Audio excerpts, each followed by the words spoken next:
Muchas gracias, Eric. Merci bien. Buenas tardes a todos. Es bueno estar aquí con vosotros esta tarde y quiero compartir la presentación para que podáis verla. Espero que pueda ser el caso. Así que redescubriendo el lamento. Y pensé que a lo mejor el sitio mejor para empezar sería responder la pregunta ¿por qué hacer esto ahora? Ahora dentro de todos esos temas que tenemos en este momento, todos estos temas que estamos considerando, ¿por qué ahora lamento? Y específicamente cómo el lamento es usado en la Biblia. Pues creo que hay dos contextos. El inmediato, claro, la pandemia del COVID-19, y todos somos conscientes de esto, y el impacto que eso ha tenido con todos nosotros. Ha hecho que reconsideremos muchas cosas relativas a nuestras vidas y a nuestra fe. En nuestro último seminario se miró el liderazgo en el contexto de esta pandemia y más allá. Y las restricciones y los cierres que hemos experimentado también nos han forzado, nos han obligado a considerar muchos aspectos de lo que significa ser cristianos en el mundo de Dios. Situaciones pueden ser ligeramente diferentes de un país a otro, y soy muy consciente que tenemos personas que desde Estados Unidos hasta Pakistán y hasta África aquí.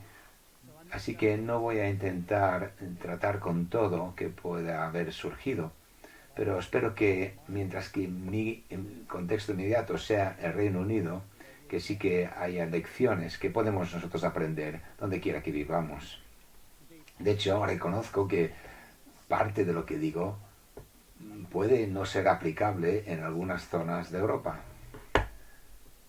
o zonas que tienen una historia más reciente de sufrimiento, y en otras partes del mundo también, y dificultades por sus sistemas políticos, por guerras, etc. Pero si el contexto inmediato es la pandemia de COVID-19, creo que hay un contexto más amplio que debemos tener en cuenta también. Es un contexto que COVID ha puesto de relieve o magnificado tal vez, pero que ya existía. Y se trata de la cuestión de cómo tratamos el sufrimiento en general. ¿Cuál es nuestra teología del sufrimiento? En un sentido, vamos a explorar esto un poco esta tarde.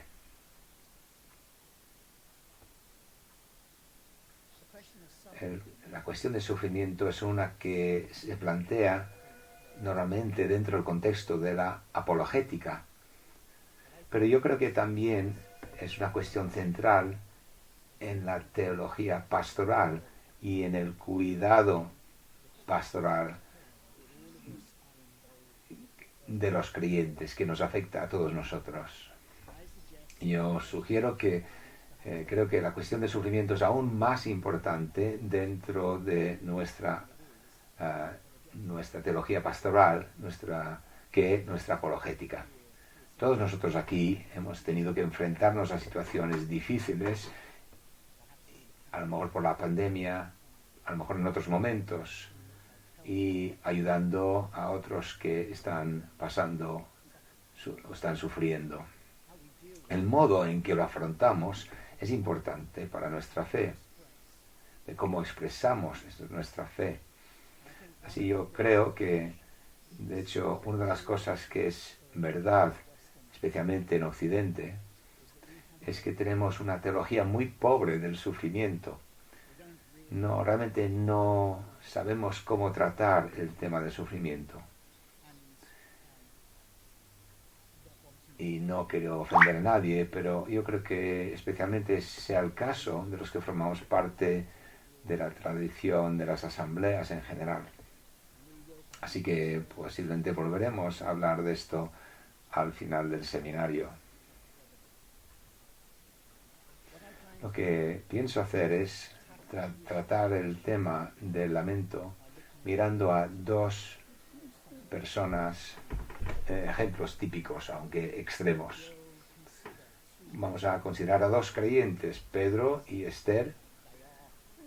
No son reales, los he inventado, así que no es nadie a quien que conocemos. Son creyentes normales, queriendo ser fieles a Dios en sus vidas. Y luego quiero considerar lo que es el lamento bíblico y cuál es su propósito. Luego volveremos a Esther y Pedro e intentaremos aplicar lo que hemos aprendido a ellos. Y luego pasaremos a unas preguntas y respuestas y tal vez en cómo podríamos aplicar algo de lo que hemos discutido. Por último, intentaré, una vez que hemos terminado esa discusión, sacar algunas conclusiones y hacer algunas aplicaciones, a lo mejor prácticas, para nuestras comunidades. Así comencemos pues considerando a Pedro. Esta representación de Pedro y también de Esther, estas representaciones son deliberadamente y por necesidad caricaturas de esta situación, para poder ayudarnos a ver las cosas, y yo espero un poco más claramente. Pero vamos a ver a Pedro. Pedro ha estado luchando durante toda la pandemia con muchos problemas, varios problemas, entre ellos, y no menos, la pérdida de un familiar cercano. La cultura que le rodea le anima a tratar esto de una forma particular, y realmente es la cultura en que yo estoy viviendo en el Reino Unido, y creo que en mucho de Europa también. Se le dice que debe de cuidarse a sí mismo, debe de ponerse a sí mismo y sus necesidades emocionales en primer lugar. Incluso ha empezado a utilizar algunas de las aplicaciones disponibles digitales en los teléfonos para ayudarle a respirar correctamente. Yo no sabía que tenía que aprender a respirar, así fomentar la atención plena. Otras aplicaciones que animan a mindfulness, ¿no? Aunque él es creyente, es muy parte de toda esta cultura, y su iglesia no ha hecho todo lo que debería hacer para poder prepararle para tratar las dificultades en otra forma. Y uno de los principales problemas de este enfoque es que la respuesta a los problemas es simplemente intentar cambiarnos nosotros mismos, dentro de nosotros. Mirar dentro de nosotros para buscar la solución. Y lo que suele pasar, esto nos lleva al ensimismamiento, pensar solo en nosotros mismos, al fracaso, en espiral, que realmente más y más nos deprimimos más y afectados por la situación, y finalmente nos lleva al fracaso. Nuestra segunda persona, Esther, igual que Pedro, quiere ser una creyente fiel. Y una de las cosas que su comunidad muchas veces le ha dicho es que debe gozarse en todo momento. Pero ella está en medio de la pandemia, está tratando de unos temas, unas dificultades muy grandes, y el problema es que no tiene ganas de alegrarse, no siente que puede hacerlo. La situación es difícil. Ella lo intenta, pero parece falso. Así que intenta hacer es cambiarse a sí misma.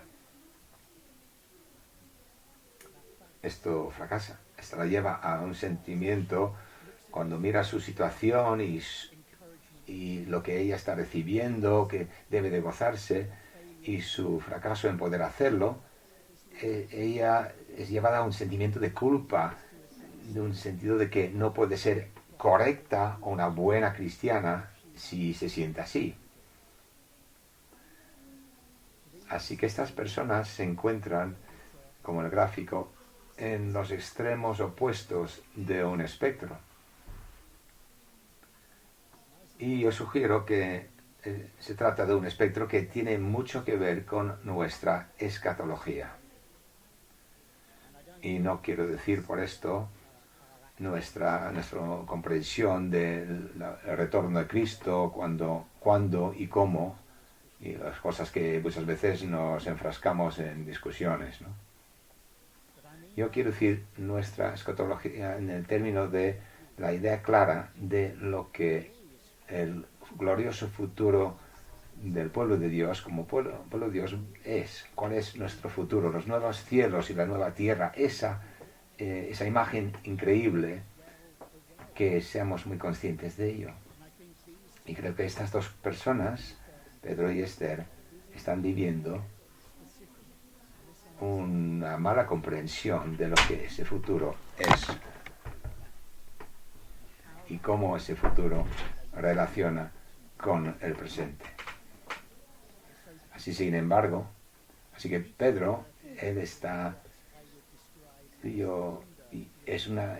elaborando una escatología infrarrealizada. O sea que la idea es que en realidad está viviendo su vida como si las cosas de los cristianos son iguales que para los demás. Lo que nos afecta a los cristianos es lo mismo. Solo tenemos que pasar esta vida igual que los demás y todo al final saldrá bien. Pero realmente nuestra fe no parece tener mucho impacto en nuestra situación actual. Así que no está viviendo en las realidades de lo que Dios está haciendo en nuestras vidas. No está viviendo esas realidades. Esther, por otro lado, está viviendo una escatología sobrerealizada. Espero que a lo mejor esto lo vemos o somos conscientes de ello más comúnmente. Ella espera que todos los beneficios, toda la gloria sean suyos ahora mismo. Todo lo que tiene que hacer es alegrarse, gozarse, y todo eso será suyo.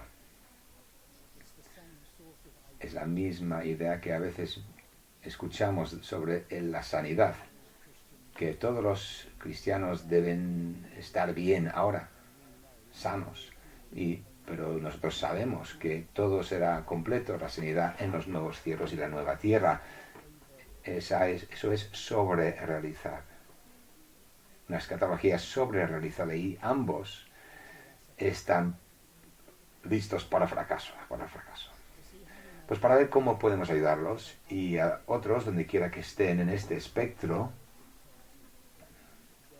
donde nosotros estamos ahora en este espectro, tenemos que pasar un poco de tiempo en lo que la Biblia dice sobre el lamento. Así que, ¿cuál es la definición del lamento? En su forma más básica, podríamos probablemente describir el lamento como clamar a Dios desde el sufrimiento o la desesperación. En términos bíblicos, suele estar marcado por preguntas como ¿por qué? ¿Hasta cuándo? ¿Y hasta cuándo, Señor, va a pasar esto? Y se refiere a un sentimiento de abandono por parte de Dios, o del aparente alejamiento de Dios del escritor, o simplemente por un sentimiento de desconcierto ante la situación en la que el escritor se encuentra.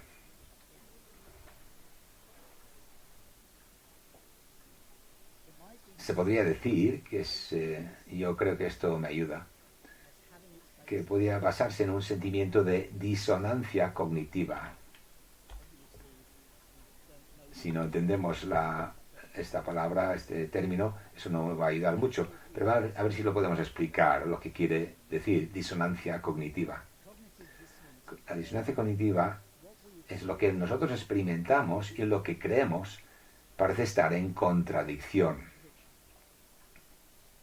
Así que el grito de ¿por qué prosperan los malvados? O el grito del Salmo 22, Jesús también lo repite en la cruz, Dios mío, ¿por qué me has abandonado?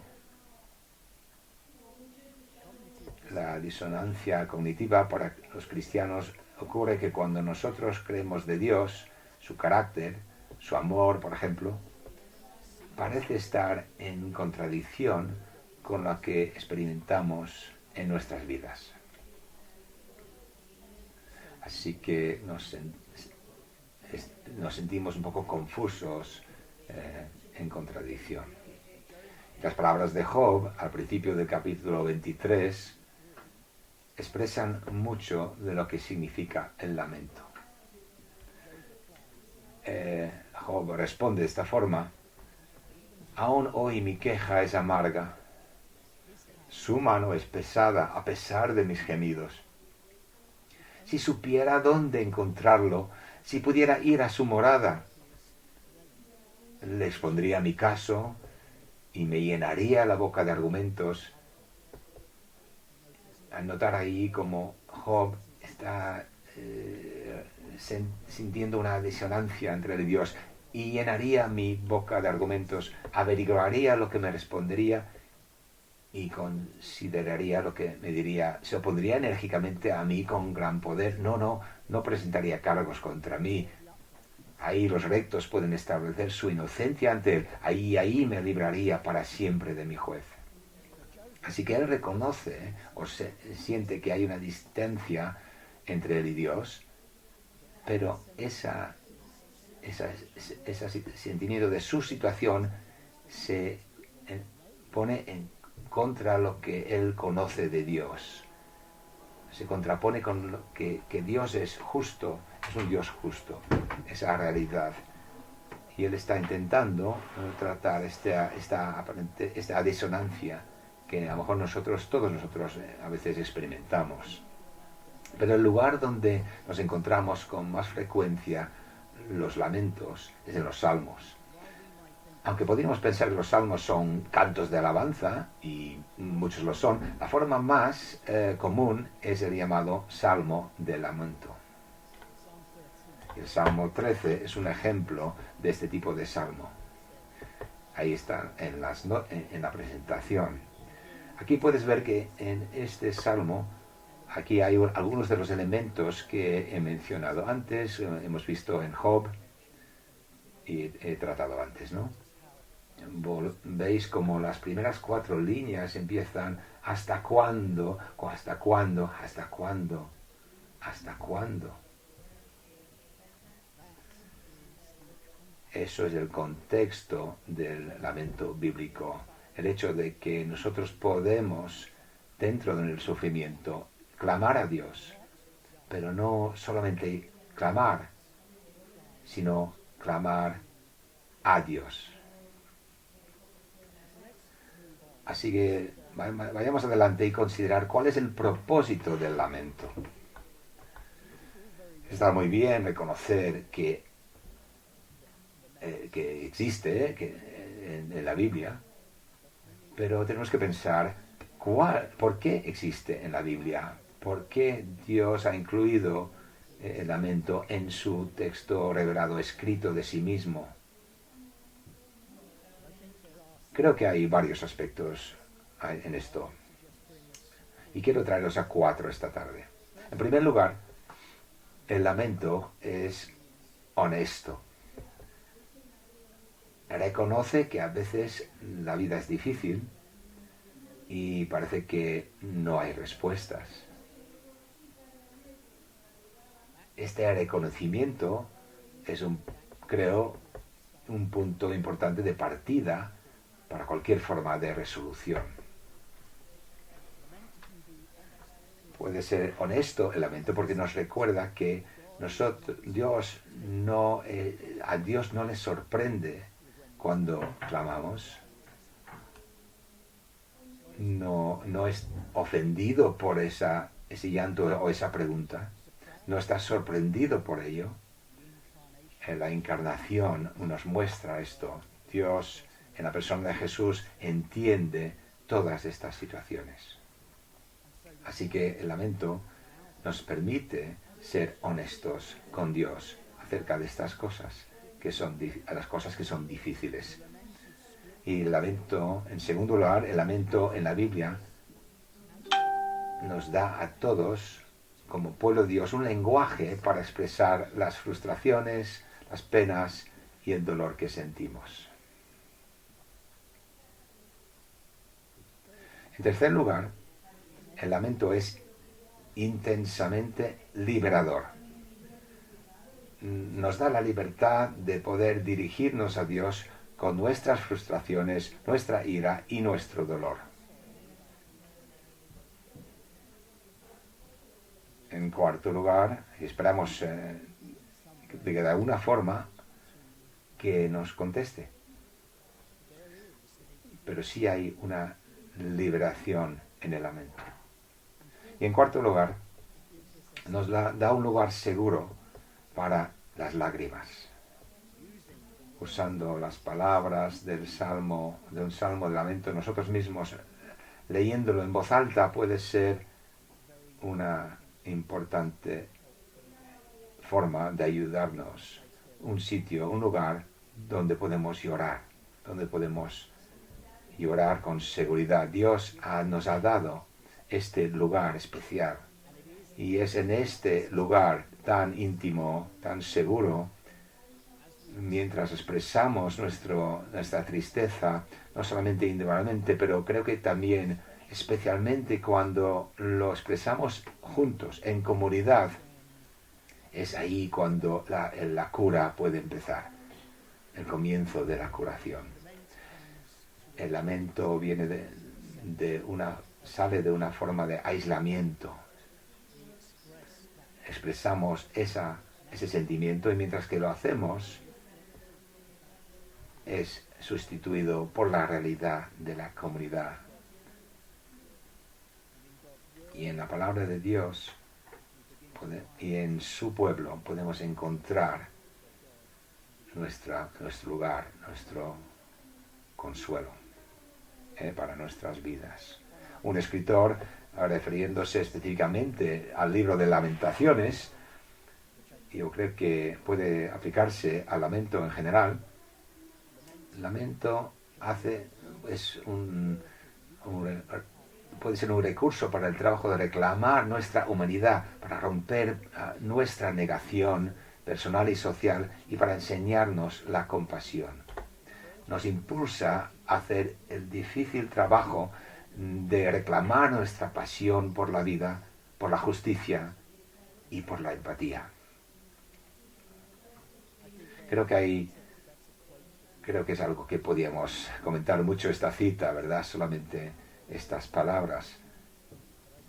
Pero sí creo que resume el propósito del lamento. Porque estamos reconociendo la realidad de nuestra situación, una realidad en que podemos clamar a Dios. Ahí es donde podemos empezar a reclamar nuestra propia humanidad. Podemos romper la negación que está tanto para Pedro y Esther de una forma u otra. Y nos enseña la compasión y la empatía. Hay muchos ejemplos bíblicos de esto, desde los Salmos, a las Lamentaciones, a Job, a la conversación que Habacuc tiene con Dios. Y yo creo que realmente vale la pena mirar a Habacuc, y esto es mi final ejemplo ahí, verlo en detalle, cómo el lamento funciona. No vamos a poder hacerlo hoy. Es un libro que vale la pena en este contexto volver a leer. Pero el propósito del lamento no se queda aquí, no es dejarnos nuestra lástima, sino estaríamos en una situación muy diferente de Pedro. El lamento sigue el propósito no es dejarnos en nuestra tristeza, sino en un contexto. En toda ocasión en la palabra, las Lamentaciones y el Salmo 88 son quizás las únicas dos excepciones. En casi toda ocasión, el lamento nunca nos deja en la desesperación. Nunca nos deja en esa situación sin esperanza. El lamento siempre nos ofrece un camino hacia adelante. Y ese camino es siempre a través de la revelación de Dios mismo. Esto es cierto en Job, es verdad para los Salmos y en Habacuc. Pero este camino adelante no es simplista. Oh, alégrate siempre porque te lo han dicho. La experiencia de Esther es algo mucho más poderoso, algo que mucho más matizado. Así que para ver cómo esto funciona, eso nos puede ayudar si volvemos a Pedro y Esther.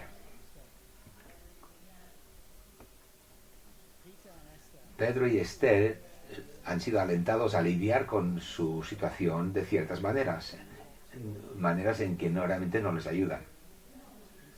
En términos de lamento bíblico, Pedro está en la fase de ¿hasta cuándo? Y nunca se separa de eso. Su expresión de dolor y tristeza puede ser reflejada por la comunidad. La misma comunidad le fomenta esto y no tiene sentido. Es una reflexión sin sentido. No lleva a ninguna parte. Esther, animada a mirar a Jesús, ella sí se ha movido hacia la respuesta, Dios mismo, pero sin la realidad de situación no se toma en cuenta seriamente. Por eso el mandato para regocijarse no es un salto al vacío. El lamento bíblico lo que hace es reúne estos dos ámbitos en un todo. Permite que el reconocimiento de la realidad, de la tristeza y la desesperanza, pero apuntando a la que no es sencilla, pero apuntando a la solución que es Dios mismo. La experiencia de Habacuc yo creo que es reveladora aquí. Sus quejas a Dios surgen de la situación en que se encuentra, combinada con el conocimiento que ya tiene de Dios. Habacuc quiere que Dios haga algo y Dios parece que no responde. Esto es una disonancia cognitiva. La respuesta de Dios es revelar algo de sí mismo a Habacuc. Parte de esta revelación es la promesa de un tiempo en el que prevalecerá la justicia, porque Dios es un Dios de justicia. Sí, tu situación es dura, es difícil, sí, pero acuérdate quién soy yo y yo estoy en ello.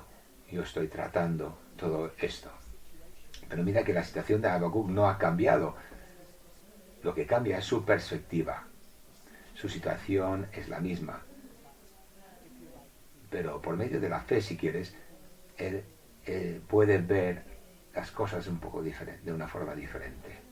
Así que a la oración final de Habacuc nos muestra cómo nuestra experiencia de la realidad y nuestro conocimiento de Dios pueden unirse en armonía en lugar de parecer contradictorio.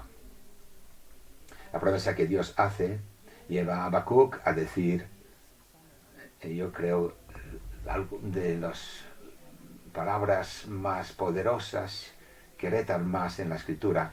Oí y mi corazón palpitó, mis labios se estremecieron ante el sonido La decadencia se me metió en los huesos y mis piernas temblaron.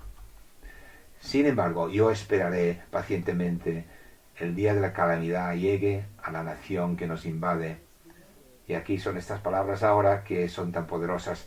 Aunque la higuera no florezca y no haya uvas en las viñas, aunque se pierda la cosecha de aceitunas y los campos no produzcan alimentos, aunque no haya ovejas en el redil y no haya ganado en los establos, aun cuando mi situación parece que es sin esperanza, aún así yo me alegraré en el Señor, yo me alegraré en Dios, mi Salvador.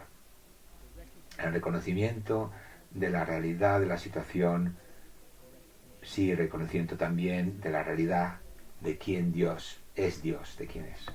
Su situación no ha cambiado. La realidad de la situación no ha sido minimizada, pero las realidades históricas de Habacuc se ponen en el contexto de la realidad escatológica de las promesas de Dios. O sea, él vive en el ahora y del todavía no, sabiendo lo que depara el futuro, pero reconociendo cuál es la realidad. Habacuc no es Pedro ni es Esther. Era llegado a entender la situación, expresando su lamento, entendiendo desde una perspectiva de la revelación de Dios. Así lo que me gustaría hacer ahora es pasar a Fredrik otra vez, que nos comenta este tiempo de discusión, de preguntas, y una vez que eso termine, y entonces yo volveré y ofreceré algunas sugerencias de cómo podemos aplicar lo que hemos aprendido en nuestras comunidades. Así que paso a Fredrik.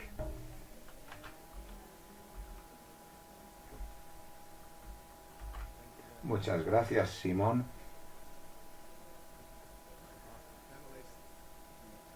Quiero que ver, ahora presentaré los panelistas con su micrófono. Bienvenidos.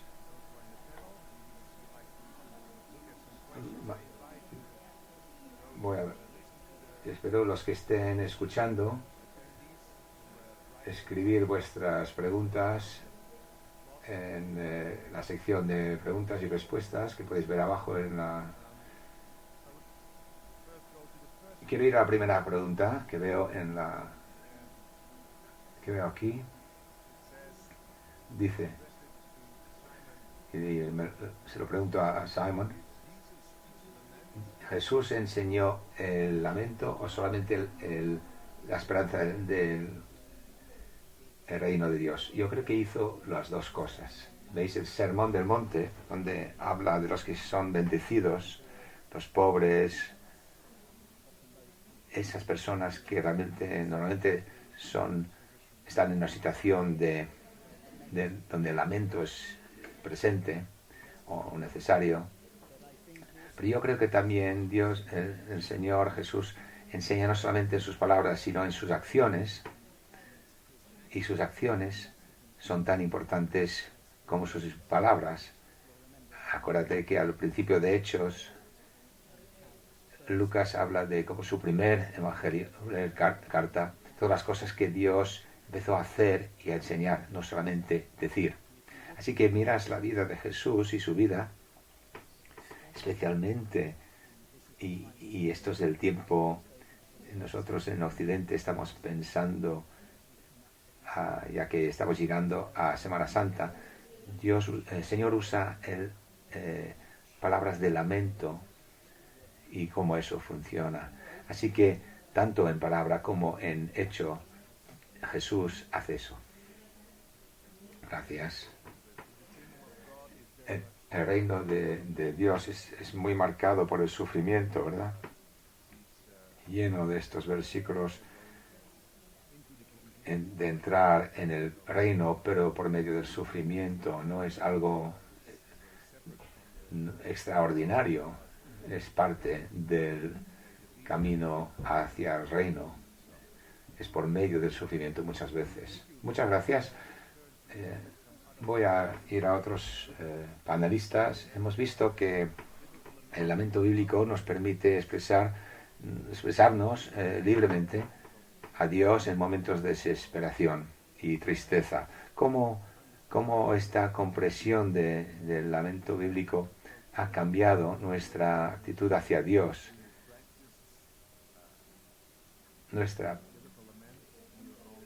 ¿Cómo podemos practicarlo en nuestro tiempo personal con Dios? Uli, ¿puedes decir algo, responder a esto? Gracias.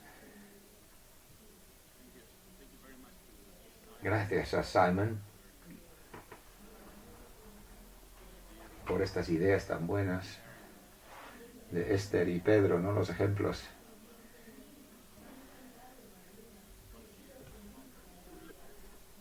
Muchas gracias, lo encontré muy, muy útil.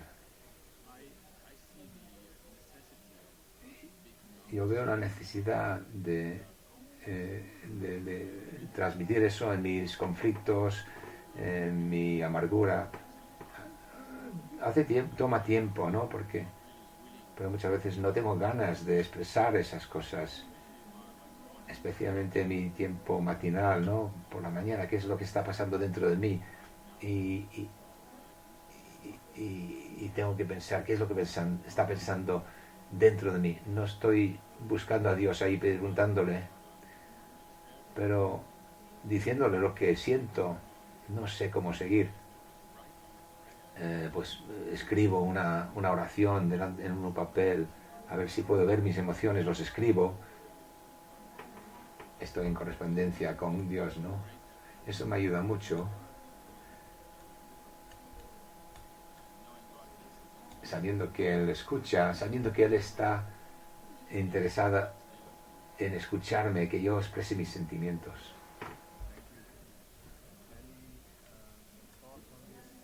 ¿Algo más de esto? Fares, ¿tienes alguna...? Quiero daros las gracias por preguntarme a mí. Claro que quiero dar las gracias, por supuesto, a Simon por lo que nos ha dicho.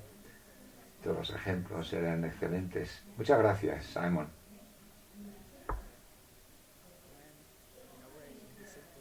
Estoy como Ulrich en una situación parecida. Yo no escribo mis emociones, pero sí lloro, clamo al Señor y le pregunto muchas veces durante el día, no solamente en mi tiempo por la mañana, durante el día también. Estaba pensando que mientras que estaba escuchando a Simon, que algunas de mis experiencias y tenía el sentir de que muchas veces sufría de formas diferentes, físicamente, emocionalmente. Por ejemplo, después de unos meses, después de mi matrimonio, mi padre, que era un creyente, murió. Y me acuerdo, y yo vivía muy lejos de él. Y yo me acuerdo que cuando yo llegué, donde yo había nacido, y había él partido con el Señor, yo entré en mi despacho anterior, me puse de rodillas y lloré, clamé al Señor: Señor, dame paz, por favor. Y él les respondió inmediatamente. Es una pregunta muy difícil, lo que planteas. Hermanos de Europa o otros países lo que han preguntado.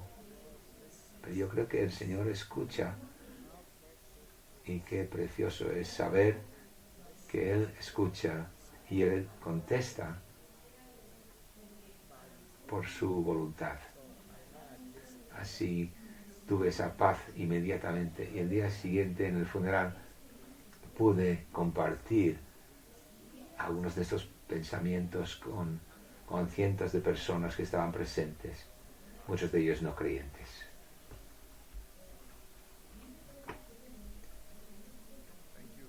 Muchas gracias. Es bueno conocer que no tenemos que usar palabras bonitas para hacerlo más bello, no. Como oramos con palabras, si miramos el lamento es clamar, es llamar, es... Czeslaw, mira, ¿puedes decir algo a esta pregunta?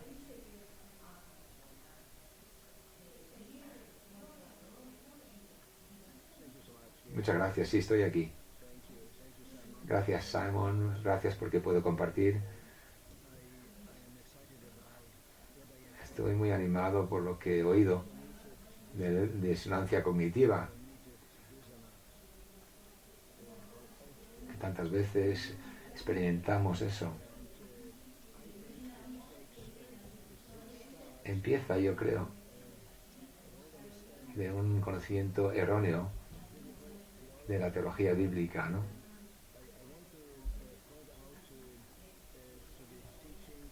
Quiero apuntar Dominion Esem, dice 3 cosas. 1, Satanás ha usurpado el dominio sobre Adán y Eva. Número 2, la Iglesia es el instrumento de Dios para retomar el dominio que ha cogido Satanás.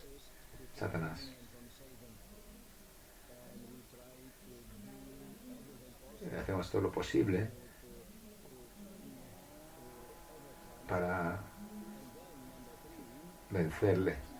En tercer lugar, y esto es escatológico, Jesús no volverá hasta que la Iglesia ha tomado dominio por controlando el gobierno nacional, el gobierno del mundo y instituciones sociales. Bueno, yo para abreviar, Dios me dio lecciones muy buenas en países que yo había estado, por ejemplo en China, la Unión Soviética también, especialmente Rusia. Me conocí a una persona que estuvo 20 años en la prisión, en la cárcel, y le pregunté, hermano, ¿qué crees de este tiempo? Czeslaw, si yo podría volver a la prisión otra vez, iría ahí, porque yo entiendo que nuestra teología del llanto es algo que necesitamos. Yo tuve muchas lágrimas en la prisión, pero durante estos 20 años he empezado a venir muchas más iglesias de cuando yo estaba libre, fuera. La misma historia en China, cuando conocí a uno de los líderes y él compartió su historia. Yo creo que esa disonancia creada por la teología del dominio, yo creo que Esther especialmente fue víctima de este tipo de teología. Yo creo en la teología de las lágrimas, y por eso aprecio el libro de Lamentaciones. El profeta Jeremías es el profeta de las lágrimas. Se identifica con la nación, con los niños, con la gente, y eso es nuestra situación hoy. Nosotros debemos hacer eso. No podemos decir que no hay ningún problema, pero sí podemos llorar con ellos, puedes estar con ellos. Y, hermanos, nunca he tenido tantas oportunidades de llorar en la pandemia, en el teléfono. Queridos que están sufriendo, que están solos, que están en el hospital. Y esto creo es la salida práctica. No necesitamos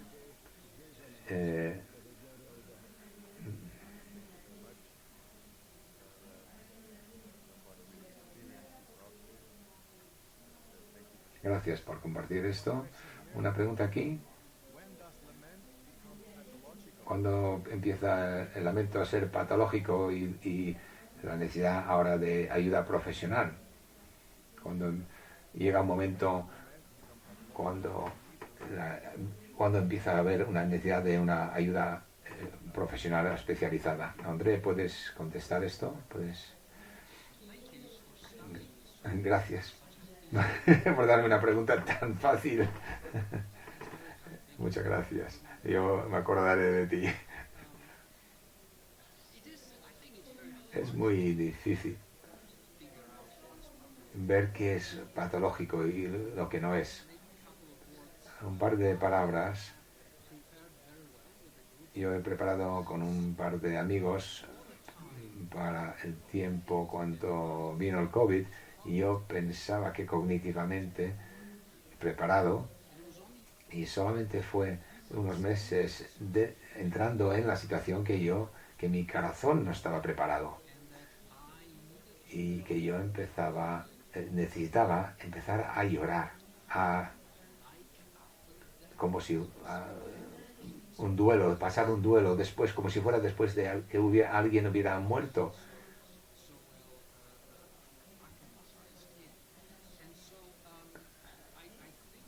Así que yo creo que el lamento tiene que hacerse. Hay muchas personas, y se mencionó antes, Simon lo mencionó, yo creo que parte del problema son nuestros círculos. Adoptamos muchas veces una mentalidad que todo está bien y debería estar bien, y si no está bien, pues entonces no estás orando suficiente, o algo está mal contigo si no lo haces. Yo creo que necesitamos ofrecer ese tiempo de llorar y lamentar juntos. Y yo creo que esto es un tema muy importante para nosotros hoy, especialmente con una epidemia una epidemia de soledad aún antes de COVID, pero ahora muchos de nuestras iglesias se han cerrado o están online. La gente está muy sola y hay una desesperanza. Eso está magnificado, así que el lamentar en comunidad es algo que es muy importante. Y la última palabra sobre esto, yo creo que a veces es difícil de coger el teléfono y consolar a alguien directamente. Y he pensado hacer eso. Si yo llamo, decirle a esa persona, decirle, yo también estoy solo. Yo solamente yo quiero hablar contigo, no para ayudarte, sino quiero que me ayudes a mí. Y yo encontré que cuando estableces comunidad, lamentando de una forma comunitaria, es algo parte del reino de Dios que se nos ha dado como un don que debemos usarlo con mayordomía. Muchas gracias. Y la pregunta también era, ¿cuándo viene la necesidad de ayuda profesional cuando hay problemas patológicos? Eric, ¿puedes expandir sobre este punto?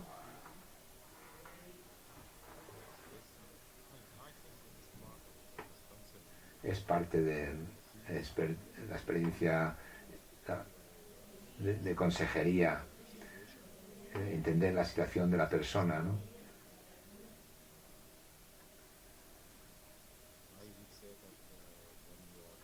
Cuando estás hablando con una persona que está en tristeza, en el lamento, tienes que intentar discernir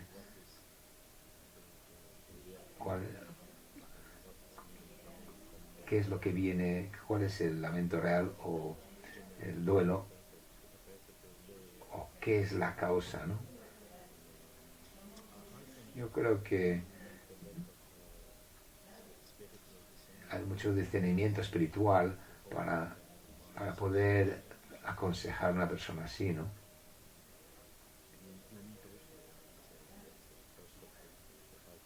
claro, necesitas la ayuda de Dios ahí para su sabiduría, para poder ver si la persona está haciendo un rol, actuando o si realmente quiere expresar con una perspectiva de ser de intimar más con Dios. Y Simón lo expresó muy bien, ¿no? Los dos extremos, muy bien. Sí, no creo que hay una respuesta única a esta. Hace falta mucho discernimiento.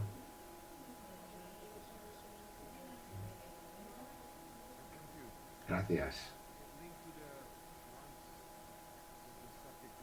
Vamos al tema que teníamos antes. ¿Cómo podemos mejorar el lamento? ¿Cómo comunidades cristianas, Peter, cómo podemos mejorarlo?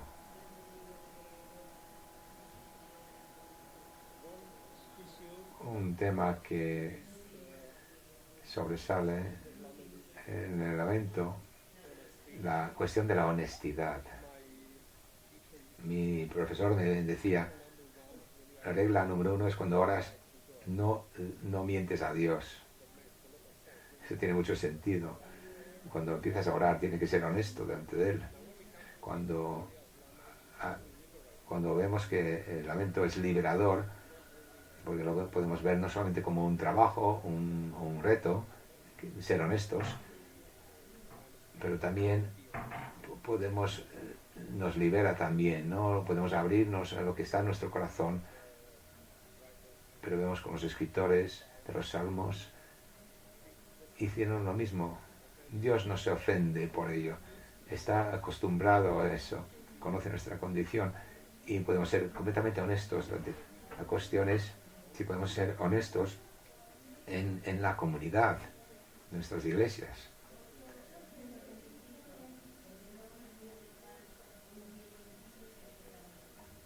Eso sí que es un reto, tener esas relaciones de confianza donde podemos ser transparentes, honestos, compartir nuestras vidas. Es muy bueno hacerlo cuando el tiempo está bien, compartir nuestra vida, buenas cosas y malas cosas.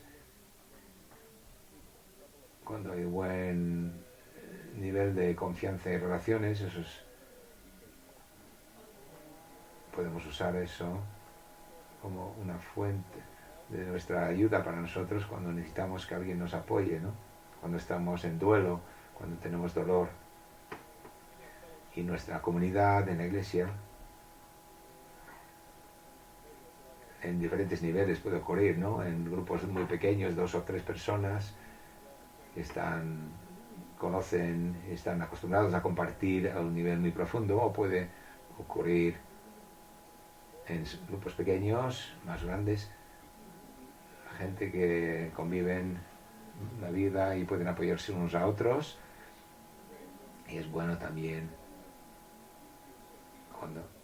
cuando se puede ser totalmente abierto en toda la iglesia, en nuestras iglesias local, ¿no? Podemos expresar nuestra situación. Esa sensación, el tema que somos una familia es tan importante, ¿eh? Diferentes niveles, ¿no? Pequeños grupos, en la casa, la iglesia, es una gran ayuda. Tenemos que aprender eso, ser abiertos y honestos. Y ser sabios y cómo apoyar a aquellos que son suficientemente valientes para abrirse, ¿no? Tenemos que hacer eso posible, facilitarlo, ¿no? Una vida de cuerpo, y orar juntos, sufrir juntos y gozarnos juntos, gozar con los que se gozan, llorar con los que lloran. ¿Cuál es la diferencia del lamento en el Antiguo Testamento y un creyente? Que Romanos 8 dice que hay una razón en cada... eso no había. ¿Qué la diferencia entre el Antiguo Testamento, el lamento, y el Nuevo, en Romanos 8? Simon, ¿puedes expandir eso? Yo puedo decir que, creo que puedo decir, parte de la respuesta sería la realidad de la situación no cambia porque vivimos este lado de la resurrección. Vamos a estar en situaciones, aunque en nuestra mente sabemos que la realidad, por qué, qué es lo que va a ocurrir, finalmente, en ese momento estamos en una situación de dificultad, así que sí sabemos, podemos decir que Habacuc sí vislumbraba, sí veía eso. Su pregunta era, ¿por qué no estás haciendo ahora? Yo quiero ver la respuesta ahora. Así que para nosotros podemos reconocer que Dios está trabajando en nuestras vidas y por medio del sufrimiento, pero eso no quita que el tiempo de sufrimiento es menos doloroso para nosotros.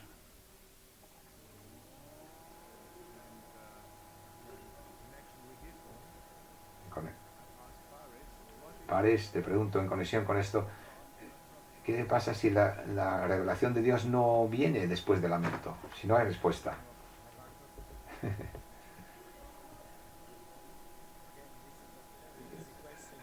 Es muy fácil esta pregunta. Es muy difícil y a veces mucho tiempo y paciencia, pero el Señor es bueno con nosotros. Si no viene, debemos de ser sabios, suficientemente sabios para ayudar, buscar ayuda. Por momento de los ancianos en la asamblea o alguien de nuestros grupos, en nuestro grupo, amigos nuestros que están lejos a lo mejor, ¿no? Porque a veces no tenemos la paciencia para esperar y a veces hay que pasar mucho tiempo hasta que haya una respuesta, ¿no?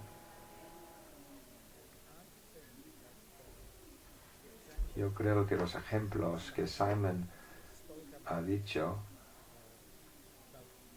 Job y Habacuc, son muy inspiradores en esto, pero también en la vida del apóstol Pablo, en su experiencia, leemos que mi gracia es suficiente para ti.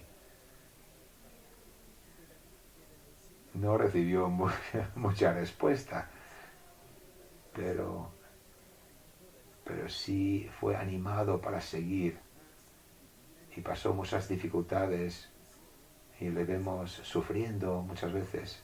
Y hacia la final de su vida, cuando escribe a Timoteo en la segunda carta, y le anima a venir a ayudarle porque le necesita consuelo, pero estaba esperando, sabiendo que el Señor más tarde o más cerca o más tarde entraría en la situación.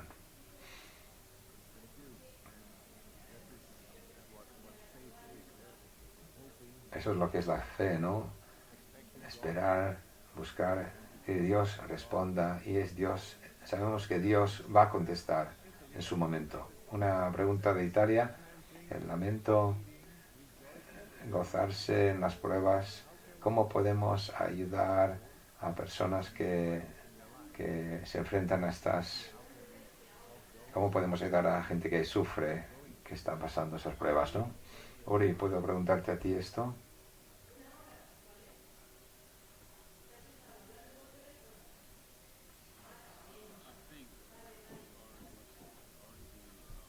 Lo que ya se ha mencionado muchas veces, en comunidad es muy importante. ¿Qué quiere decir? Que a permitir que otros experimenten su dolor sin darles una respuesta inmediata. A veces eso hace daño, ¿no?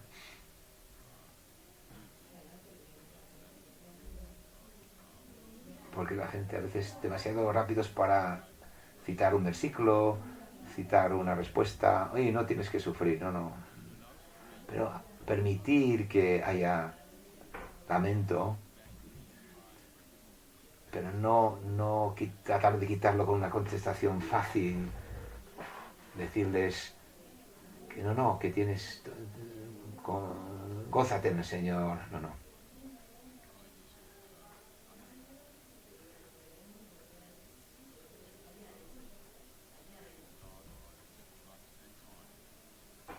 solo expresar es lo mejor que puedes hacer, es escuchar, comprensión, escuchar y esperar las respuestas, ¿no? Es tan maravilloso, increíble. 7 días antes de poder responder. ¿Quién de nosotros esperaría 7 días para una respuesta cuando alguien está lamentando, ¿no? Debería darle algo, unos versículos para ayudarle, pero para mí es un buen ejemplo, un gran ejemplo. Y para mí mismo, si yo veo a alguien que está sufriendo, no buscar una respuesta para mí, porque es duro para mí enfrentarme a esa situación, no es cómodo. No tomar una vía rápida, sino permitir esos sentimientos, que escuchar y dejar que se expresen, ¿no?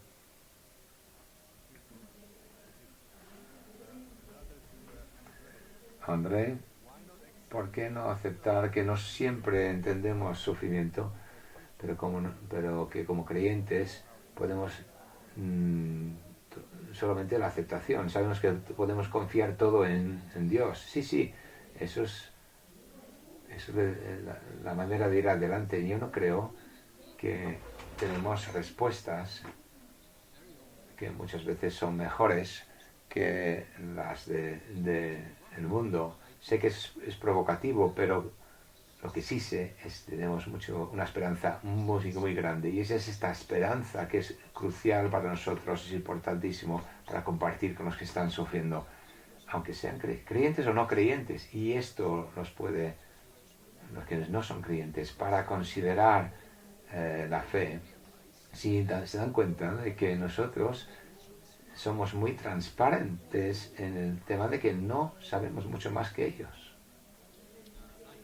Yo tengo niños que son millennials, y vosotros que tenéis hijos sabéis que rápidos son para encontrar si hay algo que no se suma bien en una conversación. Son muy rápidos en apuntar que si algo no es auténtico. Yo creo que es tan importante para nosotros poder decir que estamos sufriendo y que no estamos bien. Se ha dicho muchas veces ya este concepto de sufrimiento. Compartir es algo importante que tenemos que tomar en cuenta, aceptar como creyentes juntos, llevar nuestras cargas unos a otros, como se dice la frase, el sufrimiento compartido es sufrimiento reducido, y hay mucha sabiduría en ello.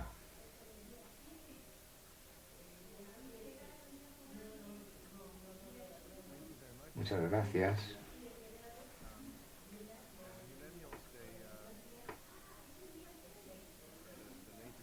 Los millennials y la última generación, la vida se ha convertido en algo fácil. Los que han sufrido la guerra es diferente, y todo tipo de sufrimiento parece como un señal que Dios no nos ama, y eso no es verdad. Dios está presente en nuestras vidas y nos forma, y para poder afrontar el sufrimiento. La última pregunta, antes de que podamos hacer las conclusiones. Muchas veces preguntamos que los niños pequeños también son expuestos al lamento. ¿Cómo podemos ayudar a los niños?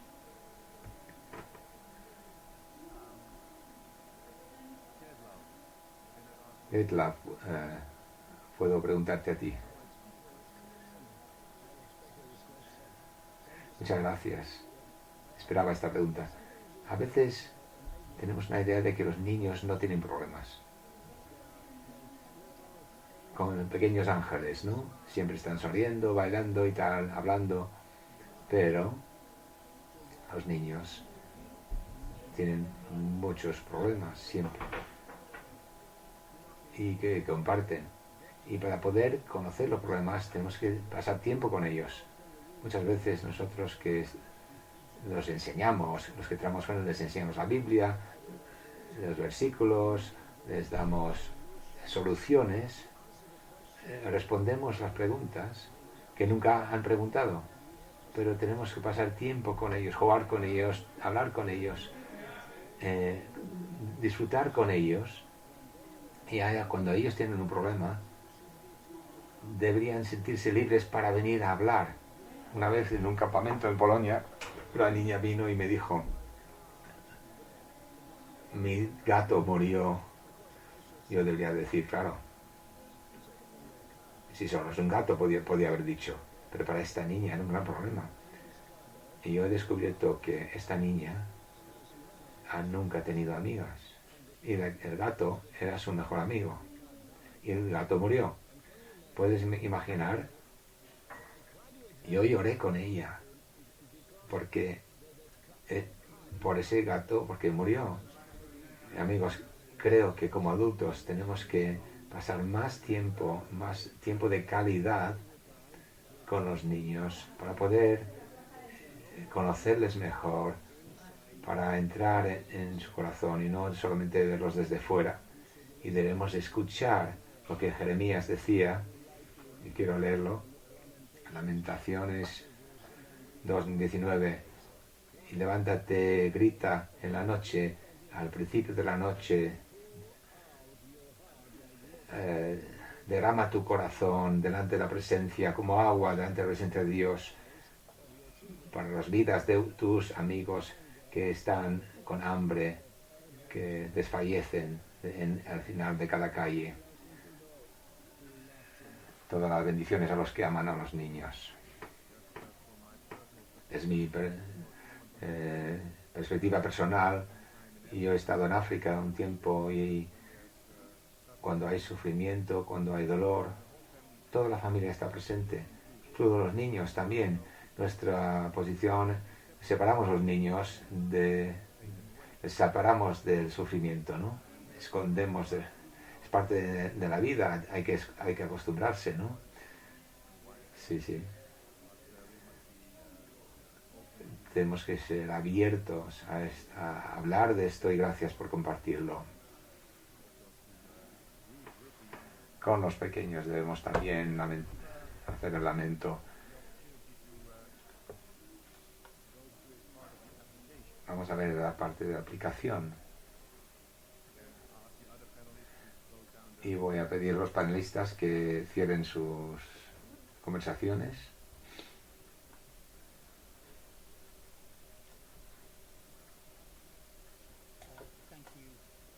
Gracias, Frederick. Y gracias a todos los panelistas, especialmente a todos los que habéis hecho preguntas. Hay unas preguntas que no hemos podido contestar, y siento que no hemos podido hacerlo, especialmente la pregunta de Shabazz en Pakistán, el sufrimiento constante en un país como es, y cuando hablamos de sufrimiento en el occidente e Inglaterra, y necesitamos una cosa, hablamos de una pandemia, pero en Pakistán los creyentes están sufriendo otro tipo de sufrimiento mucho mayor. Y será bueno escuchar a alguien como Shabazz hablar de cómo el sufrimiento se afronta. Yo no me gustaría poder responder a eso. No creo que estoy preparado para contestarlo bien. El sufrimiento es universal, realmente, no es solamente la pandemia. Todos experimentamos esto de una forma u otra. Por esa razón es tan importante el lenguaje del lamento, tenemos que entenderlo para poder tratar el lamento. Me gustaría pensar en un par de formas que podemos nosotros considerar cómo tratamos el lamento en nuestras comunidades, nuestras iglesias. Primero, creo, tenemos que encontrar una forma de crear espacio para el lamento en nuestra adoración, en nuestras reuniones. Venimos de una situación no litúrgica. Las tradiciones litúrgicas traen al lamento como parte de su liturgia. Nosotros no tenemos diferentes razones históricas, no tenemos esa tradición. Pero sí a lo mejor debemos considerar cómo podemos, en oración, dejar que entre el espacio del lamento en nuestra liturgia. Alguien comentó en el panel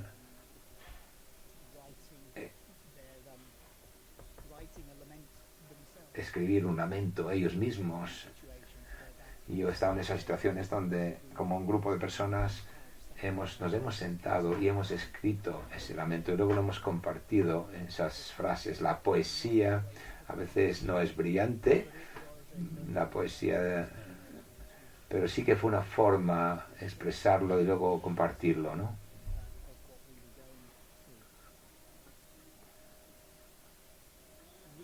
Los líderes deben liderar, por ejemplo, con su ejemplo. Deben demostrar cómo el lamento puede formar parte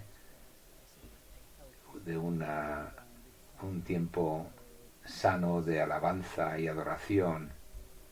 El lamento, como mencioné antes, el objetivo no es que dejar las personas en la situación en que están. Lo que no queremos dejarles ahí. El objetivo es para ayudarnos a ir adelante por medio de esa revelación de quién Jesús es, por medio de entender, comprender qué es lo que Dios está haciendo en esa situación, en nosotros y por medio de nosotros. Y volveré a eso en un momento, porque creo que hay una lección ahí que es muy importante para nuestra teología pastoral.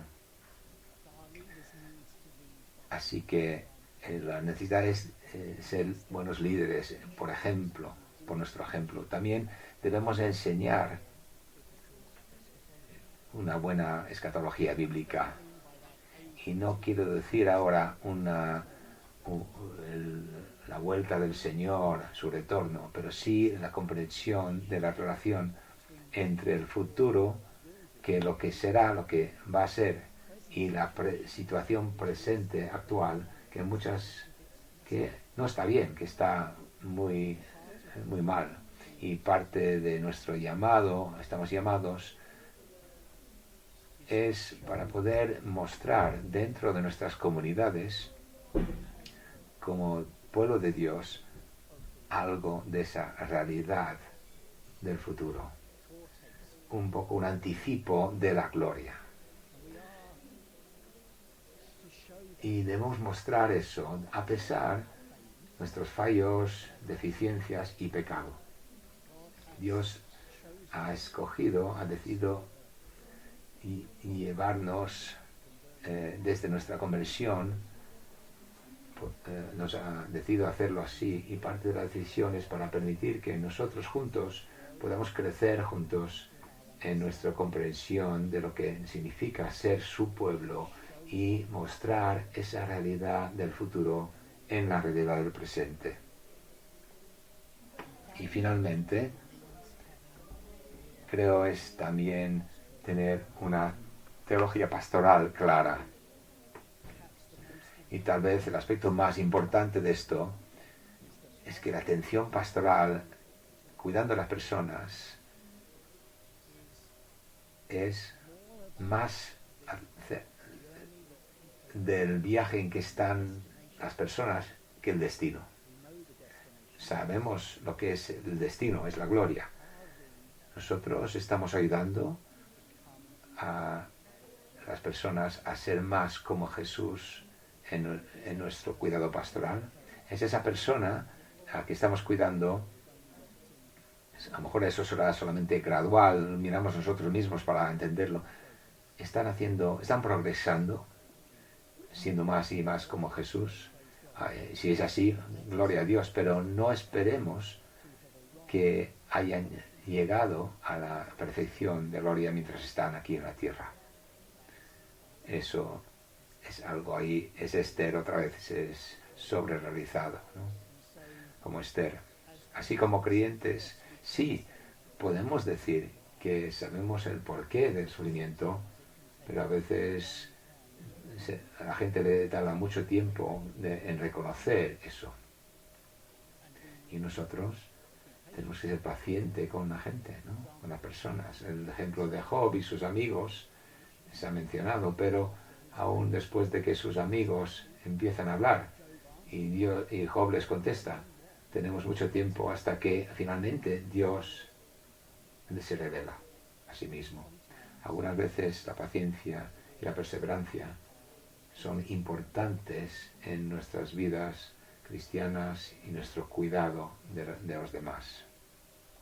Yo creo que el lamento es una de las formas, de los dones de Dios más grandes a su pueblo. Es un lenguaje que Él, en su gracia, nos ha dado para ayudarnos a vivir nuestras vidas en este mundo de una forma que refleje, en cierta medida, las realidades de nuestro futuro. Y a lo mejor, si nada más sale de esta pandemia,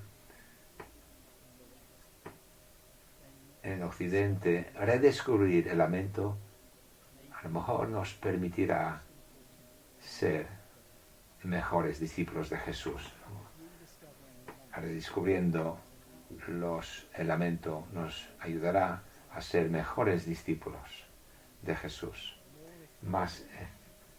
y de una forma más efectivamente llevar el Evangelio de esperanza de Jesús a las personas que están en la misma situación que nosotros, pero sin Dios y entonces sin esperanza. Así, muchas gracias a todos por el privilegio de poder compartir estos pensamientos con vosotros. Paso otra vez a Eric, devuelvo la conversación.